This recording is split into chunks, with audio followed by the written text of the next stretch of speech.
Hi all. അപ്പോൾ എല്ലാവർക്കും എൻ്റെ വീഡിയോയിലേക്ക് സ്വാഗതം. കുറേ ദിവസമായി വീഡിയോ ചെയ്യണമെന്ന് വിചാരിക്കുന്നുണ്ട്. പക്ഷേ സമയം കിട്ടാഞ്ഞിട്ടാണോ എന്ന് ചോദിച്ചാൽ അല്ല. കാരണം എനിക്കിവിടെ വോയിസ് ഓവർ കൊടുക്കാൻ വേണ്ടി കുറച്ച് സൈലൻ്റ് ആയിട്ടുള്ള ഒരു അന്തരീക്ഷം കിട്ടാറില്ല. കാരണം മക്കളുള്ളതുകൊണ്ട് തന്നെ മിക്കപ്പോഴും ബിസി ആയിരിക്കും. എന്തെങ്കിലും ഞാനൊന്ന് സൈലൻ്റായിട്ട് വീഡിയോ എടുക്കാൻ അല്ലെങ്കിൽ ഓഡിയോ എടുക്കാൻ വേണ്ടി വരുമ്പോൾ അവരെന്തെങ്കിലും ആവശ്യമായിട്ട് വരും. വീണ്ടും ഞാൻ ഓഫാക്കും. അങ്ങനെ മടിച്ചാണ് ഇപ്പോൾ ഇത്ര എത്തിയത്. അപ്പോൾ വാചകം അടിച്ച സമയം കളയുന്നില്ല. ഇന്നത്തെ സ്പെഷ്യൽ എന്ന് പറഞ്ഞു കഴിഞ്ഞാൽ ഇന്ന് നമ്മളൊരു വെജിറ്റേറിയൻ ലഞ്ച് മെനു ആണ് ഉണ്ടാക്കിയത്. അപ്പോൾ അതുമായിട്ട് കുറച്ച് കാര്യങ്ങൾ പറയാൻ വേണ്ടിയാണ് വന്നിരിക്കുന്നത്. അപ്പോൾ ഞാൻ ആദ്യം എൻ്റെ കയ്യിൽ ബ്രിഞ്ചോൾ ഉണ്ടായിരുന്നു. വലിയ ബ്രിഞ്ചോൾ അല്ലെങ്കിൽ എഗ് പ്ലാന്റ് എന്ന് പറയും. അത് കട്ട് ചെയ്ത് ആദ്യം മസാലയൊക്കെ പുരട്ടിയിട്ടൊന്ന് ഫ്രൈ ചെയ്തെടുത്തിട്ടുണ്ട്. നമ്മൾ സാധാരണ മീനിനൊക്കെ വറുക്കുന്ന പോലത്തെ മസാലയാണ്. മഞ്ഞൾപ്പൊടി, മുളക് പൊടി, കുരുമുളക് പൊടി, പെരുംജീരകപ്പൊടി, ഉപ്പ്, പിന്നെ വിനാഗിരി ഇതെല്ലാം കൂടെ മിക്സ് ചെയ്തിട്ടാണ് ഇതിൽ പുരട്ടി വെച്ചേക്കുന്നത്. പിന്നെ അത് കഴിഞ്ഞിട്ട് ഞാൻ ചക്കക്കുരു മെഴുക്കുരട്ടി വെക്കാമെന്നാണ് വിചാരിക്കുന്നത്. ശരിക്കും പറഞ്ഞാൽ ഒരുപാട് ചക്കക്കുരു ഇരിപ്പുണ്ട്. പക്ഷെ മടിയാണ് ഇത് ഭയങ്കര എന്താ പറയുക പൊളിച്ചിട്ട് അരിഞ്ഞെടുക്കാൻ എന്ന് പറഞ്ഞാൽ. കാരണം ശരിക്കും നല്ല ടേസ്റ്റുള്ളൊരു മെഴുക്കുരട്ടിയാണ്, എല്ലാവർക്കും ഇഷ്ടമാണ്. പക്ഷേ ഇത് അരിഞ്ഞെടുക്കുന്നതിലാണ് കുറച്ച് മടി ഉള്ളത്. കാരണം എത്ര അരിഞ്ഞാലും നമ്മൾ എന്താ പറയുക ഒരുപാട് സംഭവം നമുക്ക് ഉണ്ടാക്കണമെന്ന് വിചാരിക്കും. പക്ഷേ അരിഞ്ഞു തുടങ്ങുമ്പം പിന്നെ അങ്ങ് മടുപ്പായി പോവും. എന്തായാലും അതാണ് മെഴുക്കുരട്ടിയായിട്ട് ഞാനിന്ന് എടുക്കുന്നത്.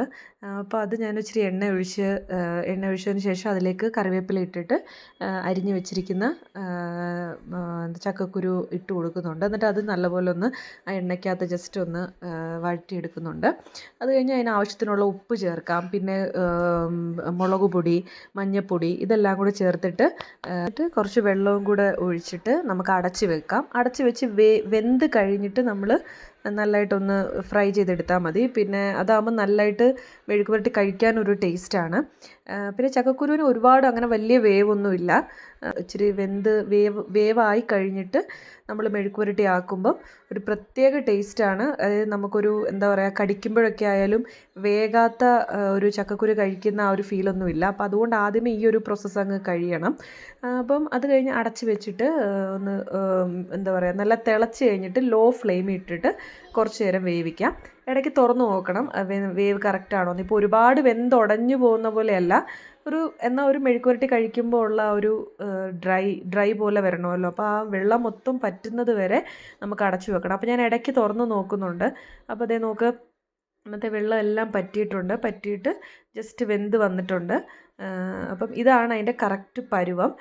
ഇനി ഇതിലേക്ക് നമുക്ക് കുറച്ച് സംഭവങ്ങളൂടെ ചേർക്കാനുണ്ട്. അതാണ് അതിൻ്റെ ടേസ്റ്റ്. അപ്പം ഞാനത് എല്ലാം സൈഡിലോട്ട് ചക്കക്കുരു എല്ലാം സൈഡിലോട്ട് മാറ്റിയിട്ട് നടുക്കൊരിച്ചിരി സ്പേസ് ഉണ്ടാക്കി എടുത്തിട്ടുണ്ട്. എന്നിട്ട് ഇനി അതിലേക്ക് നമുക്ക് ഞാൻ എന്താ പറയുക വെളുത്തുള്ളി ചതച്ച് വെച്ചിട്ടുണ്ട്. ആ വെളുത്തുള്ളി ചതച്ചതും പിന്നെ തേങ്ങാക്കൊത്ത്, പിന്നെ നിങ്ങളുടെ കയ്യിൽ ആവശ്യത്തിനായിട്ട് ചില്ലി ഫ്ലേക്സ്, അതായത് ഉണക്കമുളക് ഉണ്ടെങ്കിൽ അതും കൂടെ ചേർത്തിട്ട് ഒന്ന് വഴറ്റിയെടുക്കാം.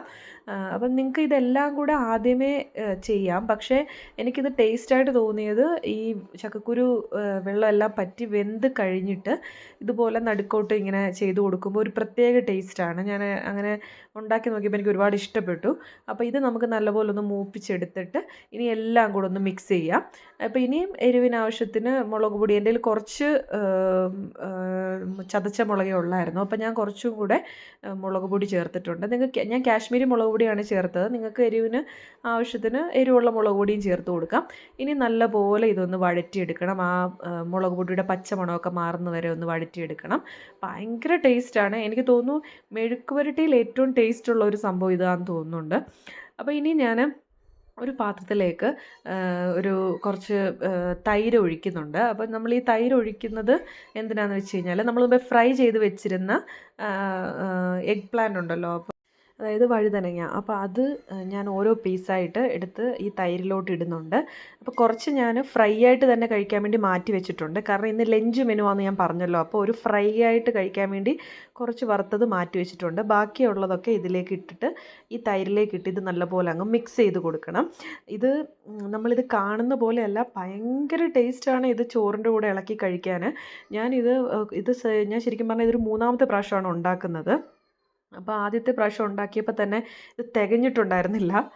ഇതിലേക്ക് നമുക്ക് വറവാക്കിയിട്ട് ഒഴിച്ചു കൊടുക്കണം. അതായത് നമ്മൾ സാധാരണ കടുക്, കൊച്ചുള്ളി, കറിവേപ്പില, ഉണക്കമുളക് ഇതെല്ലാം കൂടിയിട്ട് നമ്മളൊന്ന് വറവാക്കിയിട്ട് ഈ നമ്മളിപ്പം എടുത്തു വെച്ചിരിക്കുന്ന ഈ തൈരും വഴുതനങ്ങയും ഉണ്ടല്ലോ അതിലേക്ക് ഒഴിച്ചു കൊടുക്കണം. ഒഴിച്ചു കൊടുത്തിട്ട് നല്ലപോലെ മിക്സ് ചെയ്തെടുക്കണം. ഇത് എനിക്ക് ഇതിൻ്റെ ടേസ്റ്റ് പറഞ്ഞറിയിക്കാൻ പറ്റത്തില്ല. അത്ര ടേസ്റ്റാണ്. നമ്മൾ വിചാരിക്കുന്ന പോലെയല്ല. കാരണം പ്രത്യേകിച്ച് നോൺ വെജ് ഒക്കെ എപ്പോഴും കഴിക്കുന്ന ആൾക്കാരാണല്ലോ നമ്മൾ മിക്കപ്പോഴും. കാരണം മീനൊന്നും ഇല്ലാത്ത വീടുകളുണ്ടാവില്ല. ഈ പറയുന്ന മലയാളികളുടെ വീട്ടിലൊക്കെ മീനുണ്ടായിരിക്കുമല്ലോ.